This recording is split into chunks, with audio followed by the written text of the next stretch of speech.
the worst airport in the world.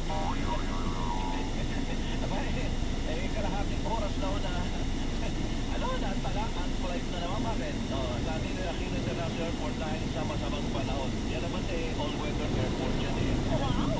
Yelo na tayo. Nanalo. All season. All season. Lahat ng season. Walang kaya. Grabe naman. Teka mo lang po, mga kapusang alas 14 na po. Ano ba naman ito? Pero inyo kulang na nga tayo ng pulis pati yung mga pulis natin na dapat nakikita sa mga kalsada ginagawa pong bodyguard. Bodyguard Tino, nag-isa pong Chinese. Sino ito? Wala pa akong pangalan. Iniimbestigahan po ng pulis ang dalawang pulis na nagsisilbing bodyguard. Sa Muntinlupa. Ang dalawang pulis ay nireklamo ng mga residente dahil napakaingay nagkakisikalan to, nagkasuntukan daw ito. Mga miyembro daw ng Special Action Force po ito na nakatitino dapat sa Zamboanga nandito sa Metro Manila at nagbukwardya sa isang Chinese national na mayaman. Siyempre, nasa Ayala lamang. Sino kaya yun? O yan, no? At may sweldo raw ito.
paligid.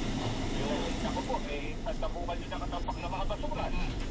Pagkatapos hindi nagtatanggal ng mga dumi. Ano ba, talagang kapamumugaran yan ng mga laboka. Kaya talagang paglilinis, napakasimple ko yung melo. Paglilinis lang ang sagot para nang sa ganon, hindi po tayo madali ng dengue.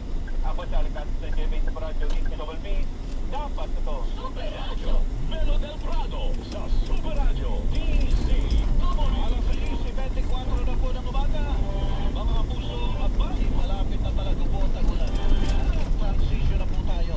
Kaya nadadalas na po yung mga puso ulit malalakas pa naman. Katulad kahapon yung mga thunderstorm advisory na po na ipinapalabas. Samantala po, ngayong umaga na ito, meron tayong balita para bukas. Asahan po ang katiting na dagdag presyo sa presyo o dagdag bawas sa presyo po ng mga produktong petrolyo. May dagdag, may bawas. Yan, ganyan. Parehas talaga ang buhay. May dagdag, may bawas. Pero mahirap, may mayaman. Ganun ba yun? Sa pagtaya po ng Union Oil, posibleng bumaba ng 10 sentimos hanggang 20 centavos sa kada litro po ng gasolina. At minsan naman ay maaaring walang pag-araw o di magkaroon ng hanggang 10 centavos sa bawas presyo sa naunang pagtaya po ng Oil Industry Management Bureau ng Department of Energy. Inaasahan tataas na hanggang 20 centavos ang kerosene. Kaya sa 25 na po, mga kapuso, bago na kayo. Kaysa naman ang kayo po'y maubusan ng murang bigas. Binibenta po sana ng 29 pesos kada kilo ang bigas sa 5 Kadiwa Center sa Metro Manila. Metro Manila. Ito po, sabi ng Presidential Communications Office, matatagpuan ang mga ito sa Department of Agriculture, Central Office, sa lungsod ng Quezon, Bureau of Plant Industry sa Malate, Manila, Llano Road, sa Barangay 167 sa Caloocan City, ang Housing, La Mesa Street sa Barangay Ugong, Valenzuela City at Kadiwa Center sa Pilpina Compound, Talondos, Las Piñas City. Ang bawat pamilya po ay pwede makabili ng hanggang 5 kilo ng bigas, 5 kilos. Ayon sa Department of Agriculture, magpapatuloy ang pagbenta ng murang bigas sa Kadiwa stores dahil inaasahan makapag-produce ng 100 million kilo ng bigas hanggang sa Agosto sa pamamagitan ng contract farming sa mga kooperatiba ng mga magsasaka. Mga kapuso, good morning. Melo del Prado sa Super Radio, Si Pangulong Bongbong Marcos may lumabas na litrato. Kasama niya sa litrato si Bamban Tarlac Mayor Alice Guo na nasasangkot sa issue ng umunoy illegal na pogo. Ayan, sabi naman ni Presidente, sa dami ba naman ang lumalapit sa kanya para magpapicture? Diba? Hindi nga Presidente, minsan 200 yung namamasyalan.